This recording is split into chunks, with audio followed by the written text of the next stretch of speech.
الحمد لله وكفى والصلاة والسلام على عباده الذين اصطفى.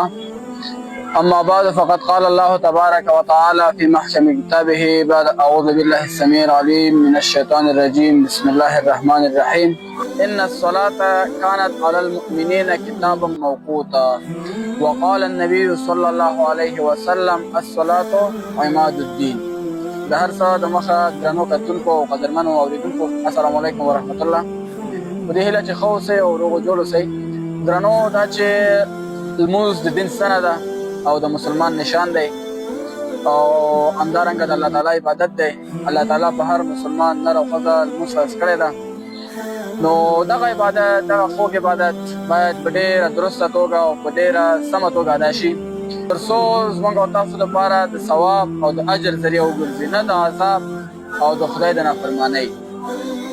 د صحیح لمونځ ترسره کولو لپاره په لمانځه کې شرایط او د هغې ارکان، آداب، واجبات، سنتونه دا ټول مرادول غواړي، مراد شي باید.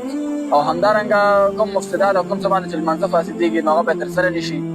نو ډېر لږ معلومات د شرایطو او د ارکانو په باره کې زه نن تاسو سره وړاندې کوم. باقي مانده نورې خبرې به زموږ په آینده ویډیوګانو کې تاسو ته به وښودلی شي.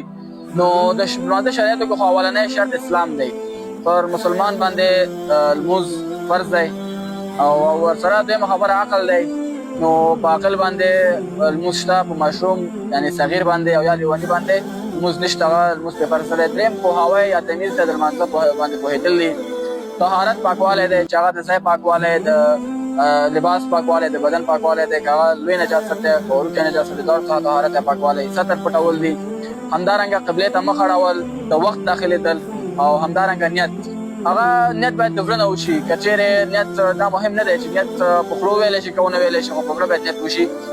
په دویمه برخه کې موږ سره د لمانځه ارکان دي چې دې کې بیا موږ سره قیام یعنې ولترېدل، قرائت دی، رکوع ده، سجده ده، د تشهد په اندازه باندې قاعده یا کېناستل دي، او بالاخره خروج یا د لمانځه څخه خارجېدل د سلام سره. نو د لمانځه دپاره چې کله ودرېږو دغه ځینې مسایل دي چې البته په نظر سترګې ګرځولو باندې یا کله چې زیاتره پر لمانځه ودرېږي خپل نظر لمانځه ته نه کوي، نو دې دپاره کله چې پر لمانځه ودرېږو زموږ سره دا شرط دی چې د قیام په وخت کې باید خپل د سجدې ځای ته وګورو. کله چې رکوع ته لاړو د خپو غټې ګوتې ته وکتلی شي، همدارنګه سجده کې باید پوزې څوکې ته وکتلی شي، او بالاخره چې کله موږ او تاسو جلسه یا قاعده کې کینو د تشهد لپاره کینو، بیا نو په دغه وخت کې سینې ته کتل کېږي. او کله چې سلام ګرځو نو د ګوتو د پنجو څخه نیولې تر اوږې پورې دغه ساحې ته ګورو، نه دا چې زیاتره سلام ګرځوي او خپل شاوخوا ملګرو ته ګوري. نو دا سلام صحیح نه ده. درسته سلام په دې طریقه ده چې باید د ګوتو نه شروع او بالاخره په اوږې باندې پای ته ورسېږي. نو دا زموږ د لمانځه اړوند معلومات وو چې تاسو ته وړاندې کړل. نو الله دې وکړي چې تاسو ته نه څه زده کړه وکړئ او زموږ د نورو ویډیوګانو لپاره، اصلاحي ویډیوګانو لپاره، لمانځه ویډیوګانو لپاره، ماشومانو ویډیوګانو لپاره نو زموږ یوټیوب چینل، واتساپ چینلونه، واتساپ ګروپونه، همدارنګه فیسبوک اکاونټ، ټیک ټاک اکاونټ ځان سره فالو کړئ تر څو زموږ د ویډیوګانو څخه خوند واخلئ او زده کړه ترې ترلاسه کړئ. ښه وخت. السلام علیکم.